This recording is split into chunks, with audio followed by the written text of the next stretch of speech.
আচ্ছা, আমরা যখন এক্সক্রিশন পড়েছিলাম আমরা আলট্রা ফিল্ট্রেশন পড়েছি আগের বারে। সেই আলট্রা ফিল্ট্রেশনে আমরা দেখেছি যে এখানে গ্লোমেরিউলাস থেকে যে ফিল্ট্রেশনটা হয় সেটা at the rate of 120 ml/minute হয়, এবং সেই ফিল্ট্রেশন কিসের উপর ডিপেন্ড করে? The osmotic pressure, the hydrostatic pressure এবং সারফেস এরিয়া, অনেক কিছু ফ্যাক্টরস আমরা পড়েছি যার উপরে আলট্রা ফিল্ট্রেশনটা রেসপন্সিবল। আজকে আমরা যেটা পড়বো সেটা হচ্ছে রিঅবজর্পশন। আমরা জানি যে এখানে আমাদের রিয়েটা আছে, গ্লোমেরিউলাসটা আছে, এবং এই গ্লোমেরিউলাসের থেকে এখানে একটা মোটা অ্যাফারেন্ট আর্টেরিয়ল যায় এবং তারপরে একটা ছোট বা পাতলা র্যাদার ইফারেন্ট আর্টেরিয়ল। এবং আমরা এটাও জানি এই ইফারেন্ট আর্টেরিয়লের থেকে এইখানে একটা আমার ক্যাপিলারিটা আমার এখানে ওই ইফারেন্ট আর্টেরিয়ারি ক্যাপিলারিটা আমার আবার এখানে গিয়ে আসে, এখানে চলে আসে, এসে সেটা এখানে ব্রাঞ্চ করে। সেই ব্রাঞ্চটার নাম হচ্ছে বেসিক্যালি পেরিটিউবুলার ক্যাপিলারিস। এই যে এখানে একটা ব্রাঞ্চিং হয়, ওটা আমরা জানি, আগের বাড়ি দেখেছি সেটা।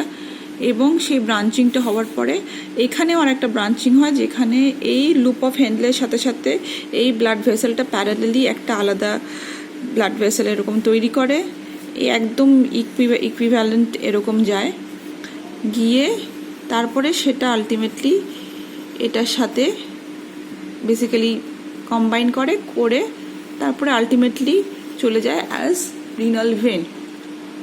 এবার যেটা ব্যাপার, এই পেরিটিউবুলার ক্যাপিলারিজ আছে আর এই যে ব্লাড ভেসেলটা সেটা হচ্ছে আমরা জানি এটা হচ্ছে ভাসা রেক্টা।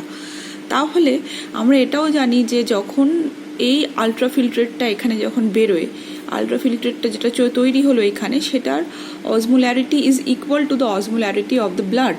ঠিক আছে, তাহলে ব্লাডের যে অসমোলারিটি, সেম অসমোলারিটি আলট্রাফিল্ট্রেটেরও। খালি আলট্রাফিল্ট্রেটে আমরা যেটা জানি এখানে কোনো ব্লাড কর্পাসেলস থাকে না, আর থাকে না কোনো blood protein.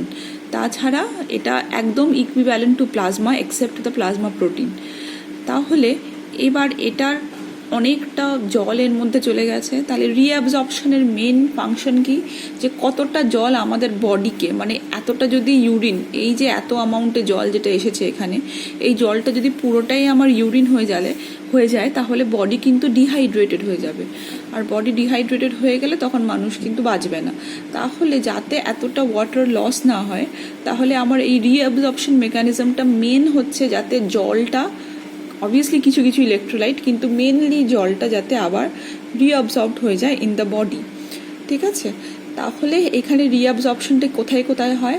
Proximal convoluted tubule, loop of Henle, distal convoluted tubule, এবং সব থেকে বেশি রিঅবজর্পশন অফ ওয়াটার হয় ইন দ্য কালেক্টিং ডাক্ট।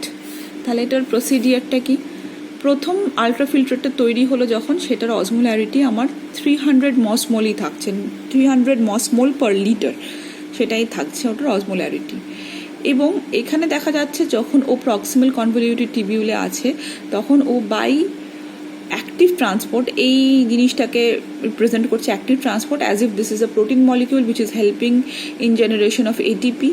আর তার জন্য এখানে অ্যাক্টিভ ট্রান্সপোর্ট হয়েছে। আমরা জানি অ্যাক্টিভ ট্রান্সপোর্ট মানে যেখানে এনার্জি দিয়ে ট্রান্সপোর্টটা হয়, তাহলে বাই অ্যাক্টিভ ট্রান্সপোর্ট এখানে সোডিয়াম বেরিয়ে যাচ্ছে। এবং প্যাসিভ ডিফিউশন, যেহেতু সোডিয়াম বেরিয়ে যাচ্ছে, প্যাসিভলি সোডিয়াম ক্লোরাইডের সাথে ক্লোরিনও বেরিয়ে যাচ্ছে, ডিফিউজ করে বাইরে চলে যাচ্ছে, এবং এখানে কিছুটা জলও বেরোচ্ছে। তো মোটামুটি অ্যারাউন্ড এখানে আমার যতটা জল বেরোচ্ছে সেটা ব্যালেন্স করেও যেহেতু সোডিয়াম ক্লোরাইড বেরোচ্ছে, তাই আমার এখনও এখানে কিন্তু অসমোলারিটিটা 300 মসমোল পার লিটারই থাকছে। এরপরে এই চলে আসছে আমার loop of Henle. Loop of হেনলির এটা আমার ডিসেন্ডিং লুপ করে এটা গেল আমার অ্যাসেন্ডিং লুপ। অ্যাসেন্ডিং লুপের আমার তলাটা কিন্তু ন্যারোই থাকে, কিন্তু এটা থাকছে হচ্ছে থিক। অ্যাসেন্ডিং লুপের ওপর দিকটা হচ্ছে থিক কেন? কারণ এখানকার যে সেলসগুলো আছে সেই সেলসগুলো thick cells which are impermeable to water, মানে এখান থেকে কিন্তু ওয়াটার বেরোতে পারে না। তাই জন্য এই অ্যাসেন্ডিং লুপ অফ হেনলেকে আমরা থিক টিউব বলি। অ্যাসেন্ডিং লুপ অফ হেনলি পুরোটা না, part of the ascending loop of Henley. এবার যখন লুপ অফ হেনলি ডিসেন্ড করছে, মানে এই ইউরিনটা যেটা তৈরি হচ্ছে, এখনও এটার অসমোলারিটি 300 মসমোলই আছে। তাহলে 300 মসমোল পার লিটার ইউরিনটা যখন আমার প্রক্সিমাল কনভলিউটেড টিবিউল দিয়ে যখন আমার ভেতরে মানে নিচে পাস করছে, আমরা জানি এই পোর্শনটা থাকে কর্টেক্সে, আর আমার এই পোর্শনটা থাকে আমার মেডেলাতে, এবং রিঅ্যাবজর্পশনটা কিন্তু মেনলি হয় এই পোর্শনটা থেকে, মেডেলারি পোর্শন থেকে ম্যাক্সিমাম রিঅ্যাবজর্পশনটা হয়। এবার যখন 300 মসমোল থেকে এটা যখন আসছে 300 মসমোলের থেকে এই যখন আমার সোডিয়াম এখানে কি বলে প্রক্সিমাল কনভলিউটেড এই লুপ অফ হেনলি ডিসেন্ডিং লুপে যখন আসছে, তখন যেটা হচ্ছে মেনলি সেটা হচ্ছে এখানে সোডিয়াম ঢুকতে পারছে। মেন যেটা হয়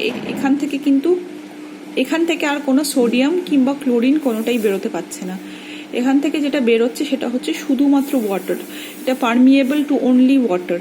তাহলে শুধুমাত্র প্রক্সিমাল কনভলিউটেড টিবিউলে যদি কিছু বেরিয়ে থাকে সেটা হচ্ছে শুধুমাত্র ওয়াটার, আর কোনো আয়ন্সের, এটা ইম্পারমিয়েবল, আর কোনো আয়ন্স কিন্তু এই লুপ অফ হেনরির ডিসেন্ডিং লুপ থেকে বেরোবে না। কিন্তু অন দ্য কন্ট্রি কিছু সোডিয়াম ক্লোরাইড কিন্তু ঢুকতে থাকবে, যেহেতু সোডিয়াম প্যাসিভলি ঢুকছে আর ক্লোরিনও তার সাথে প্যাসিভলি ঢুকে যাচ্ছে। তাহলে সোডিয়াম আর ক্লোরাইড দুটোই কিন্তু হালকা হালকা করে ভেতরে ডিফিউজ করতে থাকবে। কি করে ডিফিউজ করছে সেটা আমরা কাউন্টার কারেন্ট মাল্টিপ্লায়ার যখন পড়বো তখন আমরা জানতে পারবো। মোটমাট এখানে সোডিয়াম আর ক্লোরিনটা ডিফিউজ করছে, যেহেতু এখানে এখন সোডিয়াম ক্লোরিন ডিফিউজ করছে আর এখানে তার সাথে সাথে ওয়াটার যেহেতু অনেকটা বেরিয়ে যাচ্ছে, যার জন্য এটা ভীষণ কনসেন্ট্রেটেড হয়ে যাচ্ছে। এখানে সোডিয়াম ক্লোরাইড বা আয়ন্সের কনসেন্ট্রেশনটা অনেক বেড়ে যাচ্ছে আস্তে আস্তে, আর জল ততটাই যেহেতু বেরিয়ে যাচ্ছে, তাই কনসেন্ট্রেশন যেটা অসমোলারিটি যেটা 300 মসমোল পার লিটার ছিল সেটা এখন গিয়ে চলে আসছে 1200 মসমোল পার লিটার। তাহলে ইউরিনটা কিন্তু অলরেডি আমার প্রচুর কনসেন্ট্রেটেড হয়ে গেছে, অনেকটা জল আমরা অলরেডি বার করে দিয়েছি, কিন্তু সেই জলটা বার করাটাও সাফিসিয়েন্ট নয়, আমাকে আরও জল বার করতে হবে। তাহলে আমাকে আরও জল বার করাটা কি করে আমরা বার করব? তাহলে এই যে 1200 থেকে আসছে, 1200-এর পরে এখন এই জলটা এই যেটা আলট্রা ফিল্ট্রেট বা যে ইউরিনটা তৈরি হচ্ছে in the process of being making, সেটা যখন এটা অ্যাসেন্ড করছে in the ascending loop of Henle, তখন অ্যাসেন্ডিং লুপ অফ হেনলেতে কি হচ্ছে, ascending loop of Henle is absolutely impermeable to water. তাহলে এখান থেকে কিন্তু কোনো রকম জল এতক্ষণ ধরে কিন্তু পুরো জল বেরিয়েই যাচ্ছে, জল বেরিয়ে এখানে যে ইউরিনটা ছিল সেটা একটা কনসেন্ট্রেটেড ইউরিন হয়ে গেছে, যেটা 300 থেকে 1200-তে চলে এসছে। তাহলে এই কনসেন্ট্রেটেড ইউরিনটা হওয়ার পরে এই 1200 থেকে আবার কিন্তু 1200 থেকে এবার কি হচ্ছে, এবার এখানে যেই অ্যাসেন্ডিং লুপ অফ হেনলেতে আসছে তখন আর কিন্তু এখানে কোনো রকম জল আর ব্যাক করছে, মানে জল বেরোতে পারছে না, জল যা বেরোবার চেষ্টা করছে ও কিন্তু ব্যাক করে যাচ্ছে, যেহেতু এই লুপ অফ হেনলের ওয়ালসগুলো হচ্ছে ইম্পারমিয়েবল টু ওয়াটার। তাই এখানে যেহেতু জল ব্যাক করছে, অন দ্য সেম টাইম জল যেহেতু বেরোতে পারছে না, তার সাথে সাথে আবার কি হচ্ছে, এখান থেকে সোডিয়াম আর ক্লোরিন বেরোতে থাকছে। তাই এখানে যেহেতু 1200 ছিল, 1200 মসমোল ছিল, এবার যেহেতু জল বেরোচ্ছে না কিন্তু আয়ন্সগুলো বেরিয়ে যাচ্ছে সোডিয়াম আর ক্লোরিন, তাই আস্তে আস্তে কিন্তু আবার এটা অসমোলারিটি ডিক্রিজ করে যাচ্ছে, ডিক্রিজ করতে করতে 1200 থেকে আস্তে আস্তে 100-তে হয়ে গেছে। তাহলে প্রথমে কি হচ্ছে, প্রথমে এখানে ভীষণ পরিমাণে জল বেরোচ্ছে আর সোডিয়াম ক্লোরাইড ঢুকছে, তার জন্য এটা ভীষণ কনসেন্ট্রেটেড হয়ে যাচ্ছে, প্রচুর জল অলরেডি বার করে দিয়েছি। তারপরে কি হচ্ছে, আমি জল বার করা বন্ধ করে দিয়েছি, তার সাথে সাথে আমি যাতে এটার অসমোলারিটিটা কমে যায় আমি আয়ন্সগুলোকে বার করছি, আমি কিন্তু জল কোথাও আর বার করছি না, এখানে জল কোনোভাবেই কিন্তু আমি আর ভেতরে ঢোকাচ্ছি না। এর অসমোলারিটিটা ডিক্রিজ করবার দুখানা ওয়ে আউট হতে পারে, একটা হচ্ছে আমার জল ভেতরে ঢুকলো আর একটা হচ্ছে আমার আয়ন্সগুলো বেরোলো। তাহলে আমি কোনো রকমভাবেই কিন্তু জল ভেতরে ঢোকাবো না, কারণ আমার এখানে কাজটাই হচ্ছে রিঅ্যাবজর্পশন, মানে জলটা যাতে বডি রিঅ্যাবজর্ব করে নিতে পারে। তাহলে আমার সেটাই টার্গেট, যাতে জল কোনো রকমভাবে এই লুপ অফ হেনলি থেকে না বেরোয়। তাহলে এইখানে যেটা হচ্ছে সেটা হচ্ছে যে আয়ন্সগুলো বেরিয়ে যাচ্ছে, আয়ন্সগুলো বেরিয়ে যাওয়ার জন্য আবার এখানে অসমোলারিটিটা ডিক্রিজ করছে, করতে 100-এ চলে এসছে। এবার যখন 100-এ চলে এসছে, তারপরে এবার এটা গেল আমার distal convoluted tubule. Distal convoluted টিবিউলে কিন্তু অনেক হরমোনসের কাজ অনুযায়ী, হরমোনসের উপর ডিপেন্ড করে অনেক রকম রিঅ্যাবজর্পশন হয়। যেরকম নর্মালি এখান থেকে কিচ্ছু বেরোয় না, এখান থেকে সোডিয়াম ক্লোরাইড কিছুই বেরোয় না, শুধু জল বেরোয়, এবং সেই জলটা যদি অ্যান্টি ডাইউরেটিক হরমোন পজিটিভ থাকে তাহলে আরও একটু বেশি অ্যামাউন্টে বেরোবে। কিন্তু যদি এখানে অ্যালডোস্টেরন কাজ করে, আমার একটা হরমোন আছে, সেই হরমোনটা যদি এখন অ্যালডোস্টেরন কাজ করে, তাহলে অ্যাক্টিভ ট্রান্সপোর্ট করে এখানে সোডিয়াম বেরোতে থাকবে, এবং সোডিয়াম যেই বেরোবে তার সাথে প্যাসিভলি ডিফিউজ করে জাস্ট ইলেকট্রিক ব্যালেন্সটা মেনটেন করবার জন্য ক্লোরিনটাও কিন্তু বাইরে বেরিয়ে যাবে। তাহলে এই সোডিয়াম বা ক্লোরিন যেটা বেরোচ্ছে সেটা কিন্তু একমাত্র অ্যালডোস্টেরনের ওপর ডিপেন্ড করে বেরোচ্ছে। আর অ্যান্টিডাইউরেটিক হরমোন, যদি আমাকে অ্যান্টিডাইউরেটিক হরমোন আমরা জানি এটা পিটিউটারি হরমোন, এটা প্রডিউস হয় আমার ইউরিনটাকে আরও বেশি কনসেন্ট্রেট করবার জন্য। তাই নর্মাল যে অ্যামাউন্টে ওয়াটার বেরোচ্ছে, ভালো কথা, বেরোচ্ছে, ওকে বেরোতে দিচ্ছে। কিন্তু যদি অ্যান্টিডাইউরেটিক হরমোন কাজ করে তখন কিন্তু আরও বেশি জল বেরোবে, আরও বেশি জল বেরিয়ে ইউরিনটা আরও কনসেন্ট্রেটেড হয়ে যাবে। তাহলে অ্যান্টিডাইউরেটিক হরমোন কোথায় কাজ করবে না, আমার ডিস্টাল কনভলিউটেড টিবিউলসে কাজ করবে আর আমার কালেক্টিং ডাক্টে কাজ করবে। তাহলে এই ডিস্টাল মানে সবসময় মনে রাখতে হবে যে কালেক্টিং ডাক্টে আমার ম্যাক্সিমাম রিঅ্যাবজর্পশন অফ ওয়াটার হয়, এবং সেটা অনেকটাই আমার হরমোনসের কিন্তু এফেক্টে হয়। তাহলে এইখানে যেহেতু 100 ছিল অসমোলারিটি 100 মসমোল পার লিটার ছিল, এবং এখান থেকে যেহেতু আবার আমার জল বেরিয়ে যাচ্ছে, তাই জল বেরিয়ে যাওয়ার জন্য তখন আবার এটা কিন্তু কনসেন্ট্রেটেড হয়ে গিয়ে 300 মসমোলে চলে আসছে। এবার যদি 300 মসমোল কখন হবে, যখন অ্যান্টিডাইউরেটিক হরমোন কাজ করবে, মানে অনেক জল বেরিয়ে যাচ্ছে তখন সেটা আবার 300 মসমোল হয়ে যাচ্ছে।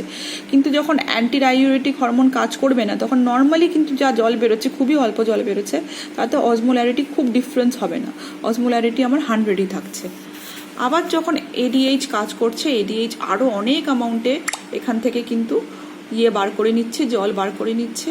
সে জল বার করে নেওয়ার জন্য এখানে 300 থেকে এতই জল বার করছে under the response of antidiuretic, 300 থেকে আবার আমার 1200 হয়ে যাচ্ছে কনসেন্ট্রেটেড, মানে the body is producing a very concentrated urine. আর যদি আমার অ্যান্টিডাইউরেটিক হরমোন না কাজ করে তাহলে 100 থেকে 100ই থাকছে, এখানে কিন্তু আর সেরকমভাবে রিঅ্যাবজর্পশন হচ্ছে না, হয়ে গিয়ে আলটিমেটলি সেটা একটা ডাইলিউট ইউরিন তৈরি হচ্ছে। ঠিক আছে, তাহলে এটাই হচ্ছে আমার টোটাল রিঅ্যাবজর্পশন হবে। আমি পরের ভিডিওটায় কাউন্টার কারেন্ট মাল্টিপ্লায়ার আর কাউন্টার কারেন্ট এক্সচেঞ্জটা বলে দিচ্ছি।